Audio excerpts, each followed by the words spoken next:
একা ঘরে ঘুম পাড়িয়ে আমি গেছিলাম একটুখানি বাথরুমে। তারপর দেখো সোনা পাপা ঘুম থেকে উঠে কি করেছে। সকালবেলা চলে আসলো পার্সেলটা এসছে অ্যামাজন থেকে। আমি ডেলিভারি বয়ের কাছ থেকে পার্সেলটা নিয়ে যাচ্ছি ঘরে, দেখবো এর মধ্যে কি আছে। তখনই এসছিল দিদি। আমি দিদিকে বললাম এই পার্সেলটায় কি আছে তুই খুলে দেখ তো। বলতে বলতে দিদি দেখো পার্সেলটা খুলেও ফেলেছে। আর পার্সেলটা খুলে দেখলো আমাদের ছোট্ট সানভি ডাইপার রয়েছে, তার সাথে দিয়েছিল 2টো চামচ। যেহেতু ছোট্ট সানভি আর 2 দিন পর থেকে সলিড খাবার খাবে, চামচ দুটো কিন্তু খুবই ভালো হয়েছে, কিন্তু অনেকটাই ছোট হয়ে গেছে। দিদি বললো এই চামচ দুটো রাখিস না, রিটার্ন করে দে। আমি ভাবলাম সত্যিই তো চামচ দুটো ভালো, কিন্তু একদম ছোট।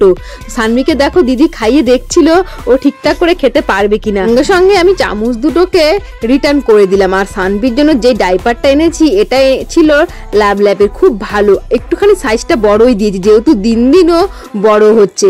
তারপর সানভিকে দিদি দেখো নেল কাটার দিয়ে নখ কেটে দিচ্ছে। আগে কিন্তু সানভিকে বেলেট দিয়ে দিদি নখ কাটতো, যখন খুবই ছোট ছিল একদম নিউবর্ন, তখন থেকে কিন্তু বেলেট দিয়ে দিদি নখ কাটতো। এখন বললো বেলেট দিয়ে নখ কাটা যাবে না, ও খুব ছটপট করে। তাই দিদি নেল কাটার দিয়ে সানভিকে দেখো কি সুন্দরভাবে নখগুলো কাটিয়ে দিচ্ছে। আর সানভি দেখো চুপচাপ রয়েছে, বুঝতে পারছে ও নখগুলো কাটা হচ্ছে। আর এই নখ দিয়ে না সব জায়গায় আঁচড় দিচ্ছে, আর দাগও হয়ে যাচ্ছে গালে কপালে। আর দিদিকেও আঁচড় দিয়েছিল। নখ কাটার পর সানভিকে নিয়ে গেলাম স্নান করাতে, আর এই গামলাতে বসিয়ে দিলাম। আর বোন দেখো সানভিকে গামলাটা ধরে এদিক ওদিক নিচ্ছিল। আর সানভি তো খুবই খুশি, আমাদের ছোট্ট মাম্মামটা। ও ভাবছে ওর সাথে কি করা হচ্ছে। আর বোন তো এই গামলাটা দিয়ে ভুগাড়ি খেলছিল। ও ভাবলো ওই ভুগাড়ি করে কোথাও যেন ঘুরতে যাবে, সেটাই ও ভাবছিল। তারপর সানভিকে তাড়াতাড়ি করে আমরা স্নান করিয়ে দিলাম, করিয়ে খাইয়ে ঘুম পাড়িয়ে রাখলাম। সোনা পাপাকে আমি ঘুম পাড়িয়ে রেখে গেছি, 1 ঘন্টাও হয়নি। ঘরটা একটু অন্ধকার করে গেছি। ওর অবস্থাটা শুধু দেখো, লাইটটা জ্বালাই, এই দেখো ঘুম থেকে উঠে মেয়েটার অবস্থা দেখো, বুট হয়ে যায়। পাপা, এই পাপা, মশারিটা বন্ধ করে দিই। পাপা ছাড়ো ছাড়ো ছাড়োটা ছাড়ো ছাড়ো ছাড়ো, মশারিটা বন্ধ করে রাখি। মশারিটা বন্ধ করলাম। এবার সোনা পাপাকে দেখো, এবার সোনা পাপাকে দেখো ঘুম থেকে উঠে কি করে, শুধু দেখো তোমরা।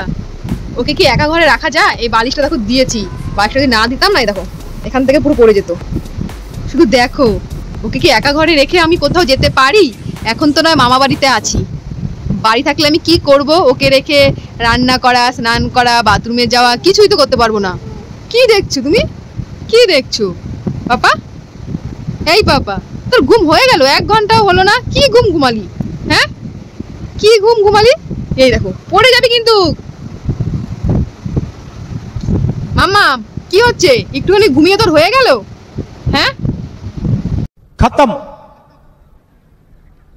Bye bye, tata, goodbye, गया।